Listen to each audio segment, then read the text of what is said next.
पिछले शील के भाग 4 में हमने सम्यक वाक पर बात की थी और इस बात पर गहरा विचार किया था और समझा था कि किस प्रकार मन के प्रभावों की तीव्रता वाणी के माध्यम से, शब्दों के माध्यम से व्यक्त होती है और कर्म का रूप ले लेती है। साथ ही हमने भगवान बुद्ध के उपदेशों पर भी विचार किया था कि एक भिक्षु को कितना बोलना चाहिए अथवा मौन रहना चाहिए। शील, जो कि आर्य अष्टांगिक मार्ग का दूसरा स्तंभ है, प्रज्ञा पहला स्तंभ है, जिस पर हम पहले ही बात कर चुके हैं। जैसा कि हमने विचार किया था कि आर्य अष्टांगिक मार्ग को 3 भागों में बांटा गया है। प्रज्ञा, जिसमें सम्यक दृष्टि और सम्यक संकल्प को रखा गया है। शील, इसमें सम्यक वाक, सम्यक कर्मांत और सम्यक आजीव को रखा गया है। और एकाग्रता, इसमें सम्यक व्यायाम, सम्यक स्मृति और सम्यक समाधि को रखा गया है। अब तक हम प्रज्ञा और शील के एक खंड सम्यक वाक पर बात कर चुके हैं। अगर आपने इन वीडियोज को नहीं देखा है तो इन सभी वीडियोज को जरूर देखें ताकि आपको बुद्ध के आर्य अष्टांगिक मार्ग का अच्छे से ज्ञान हो जाए। आज हम बात करेंगे शील के खंड 2 सम्यक कर्मांत पर। यह शील का भाग 5 है। इससे पहले हम शील के 4 भागों में मन क्या है, मन पर प्रभाव क्या है, प्रारब्ध कर्म, क्रियामान कर्म, मन की अवस्थाएं, चेतन मन, अवचेतन मन पर विचार कर चुके हैं। आप इन वीडियोज को जरूर सुनें ताकि आपको मन के बारे में अच्छा ज्ञान हो जाएगा। सम्यक कर्मांत, जो कि शील का दूसरा खंड है, इसका अर्थ है किसी भी क्रिया को उसकी समग्रता में पूरी तरह से सम्यक चेतना और समस्त चेतना को लगाकर करना और उस क्रिया के द्वारा किसी भी प्राणी मात्र का अहित न हो।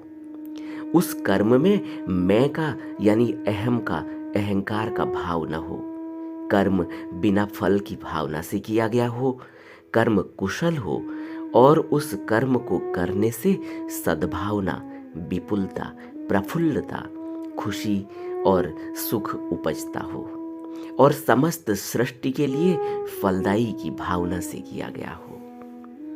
सम्यक का अर्थ है संपूर्णता, पूर्णता, टोटैलिटी यानी समग्रता से।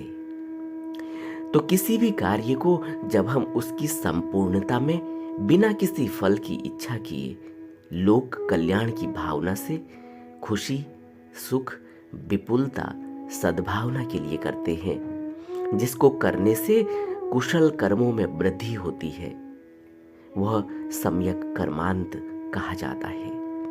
बुद्ध कहते हैं भिक्षु छोटे से छोटे कर्म को भी बड़ी सावधानी पूर्वक सम्यक दृष्टि और सम्यक संकल्प के जरिए यानी प्रज्ञा के जरिए पूर्ण एकाग्रता से, समग्रता से संपन्न करता है। इस संसार में मनुष्य का बार बार एक जन्म से दूसरे जन्म में आने का कारण कर्म ही होते हैं। मनुष्य जो भी कर्म करता है उसका फल भोगने के लिए उसे इस संसार में आना पड़ता है।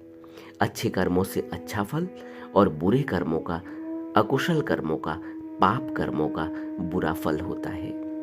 आज हम जिस भी अवस्था में हैं और जहां पर भी पैदा हुए हैं और जो भी कर रहे हैं, यह सब हमारे पूर्व जन्म के कर्मों का फल है और वही कारण है। और अब जो हम कर्म कर रहे हैं उनका फल भी हमारे मन पर लगे प्रभावों के अनुसार हमको भुगतना होता है। और इन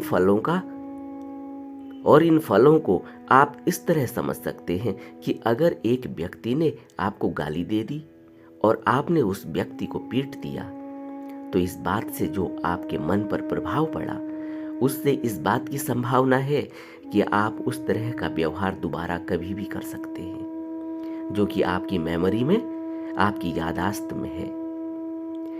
हम कर्म और फल को और कर्म और फल के इस नियम को और मन पर पड़ने वाले प्रभावों पर पहले ही विस्तृत चर्चा पिछले वीडियोज में भी कर चुके हैं। यहाँ यह बात स्पष्ट कर देनी होगी कि मनुष्य अगर सम्यक कर्मांत करे तो वह कर्म और फल के दायरे में नहीं आता, क्योंकि सम्यक कर्मांत में कोई कर्म बनता ही नहीं है। वह कर्म इतने जागरूक होकर, होश में रहकर, बिना फल की इच्छा के लोक कल्याण के हेतु खुशी और विपुलता की दृष्टि से किया जा रहा है, जहां अपनेपन का भाव, अहम का भाव, अहंकार का भाव निर्वेद है ही नहीं, अनुपस्थित है। इस तरह किए गए कर्मों से किसी भी प्रकार के कर्म संचित नहीं होते और मनुष्य बंधन मुक्त, कर्म मुक्त हो संसार में विचरता है।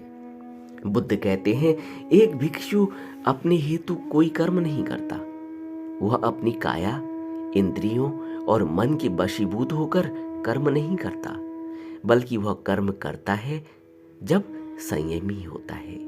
इंद्रियों के माध्यम से नहीं, मन के माध्यम से नहीं, मन के जोर से नहीं, मन के प्रभाव से नहीं, बल्कि वह करता है क्योंकि वह करना उसके कुशल कर्मों में वृद्धि करता है। वह करना लोकहित में है। वह करने से उसकी मुक्ति संभव है। वह करने से लोक कल्याण होता है। वह करने से जागरूकता बढ़ती है, चेतनता बढ़ती है। वह किसी फल की दृष्टि से नहीं किया गया होता है। सम्यक कर्मांत भिक्षु को बांधता नहीं है, बल्कि मुक्त करता है। एक भिक्षु सम्यक कर्मांत करके भी बंधन मुक्त होता है। वह अपने स्वार्थ के हेतु कोई भी कर्म नहीं करता। तो आज शील के इस 5वें भाग में हमने सम्यक कर्मांत पर अच्छे से विचार किया है। अगले भाग में हम सम्यक कर्मांत पर थोड़ा और गहरे पर जैन की दृष्टि से विचार करेंगे।